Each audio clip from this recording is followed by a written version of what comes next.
ఈ కార్యక్రమాన్ని మనం ఇక్కడ ఉన్నటువంటి మహనీయుల జయంతుల ప్రతి వర్ధంతి జయంతుల సందర్భంగా ఏదో ఒక అంశం మీద మనం ఒక విషయాన్ని చెప్పాలన్న ఉద్దేశంతో నిరంతరం ఆ కార్యక్రమాలు చేస్తున్నాం. ఈరోజు రిజర్వేషన్ల యొక్క ప్రాసెస్ అంతా జరుగుతుంది.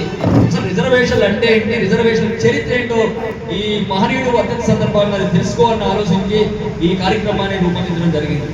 బహుజన మహాసభ ఆల్రెడీ కామ్రేడ్ మారోజు వీరన్ నేతృత్వంలో అన్ని కుల సంఘాలేసి కుల సంఘాలన్నీ ఒక బహుజన మహాసభగా నిర్మించినటువంటి దశ.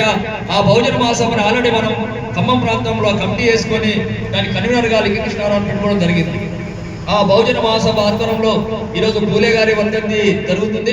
దాని సందర్భంగానే రిజర్వేషన్ల చరిత్రను వివరించడానికి సాధుమాలత్రి గారు ఇది రావడం అభినందన. మరొకసారి మనం ఆ సార్ని చప్పట్లతోటి చేద్దాం. సారు చాలా సుదీర్ఘంగా కింది కులాల ఆర్గనైజ్ చేయడం కానీ, ఆ కుల సంఘాల నిర్మాణం కానీ, మోగు దెబ్బ, డోరు దెబ్బ, గను దెబ్బ అన్ని కుల సంఘాలను ఇక్కడ కూర్చున్న వేదికలో పరిచయం మీ అందరికీ కొంతమందికి తెలియదు.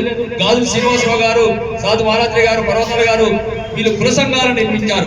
1995లో మొట్టమొదటిసారిగా తెలంగాణ గడ్డ మీద అన్ని కుల సంఘాలు వేసి గ్రామం తీసుకొచ్చి ఆ కుల సంఘాల హక్కుల్ని ఈ రాజ్యం మీద తిరుగుబాటు డంగా భావించిన వాళ్ళు మన ముందు ఇక్కడ ముగ్గురు కనబడుతున్నారు.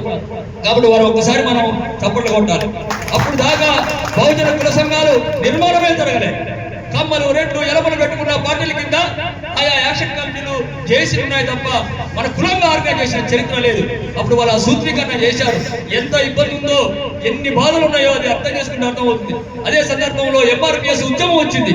ఆ సందర్భంలో కూడా వీళ్ళు పెద్ద ఎత్తున దాన్ని ఆర్గనైజ్ చేసి భుజస్కంధాల మీద చేసుకొని ఎంఆర్పిఎస్ ఉద్యమాన్ని కూడా కొనసాగించిన వాళ్ళు మనం కళ్ళ ముందే ఉన్నారు ఆ ముగ్గురు. కాబట్టి ఆ మానవులు మన ముందుకు వచ్చారు. వాళ్ళకి ఈ కార్యక్రమాన్ని వాళ్ళతో ఎక్కువ మాట్లాడి కూడా ఉపయోగం జరుగుతుంది. కాబట్టి ఈ అవకాశం ఇచ్చినటువంటి అదే ధన్యవాదాలు చేస్తూ పూర్తి సమయం సాధుమాలకి ఇవ్వాల్సిన అవసరం ఉందని కోరుకుంటాం.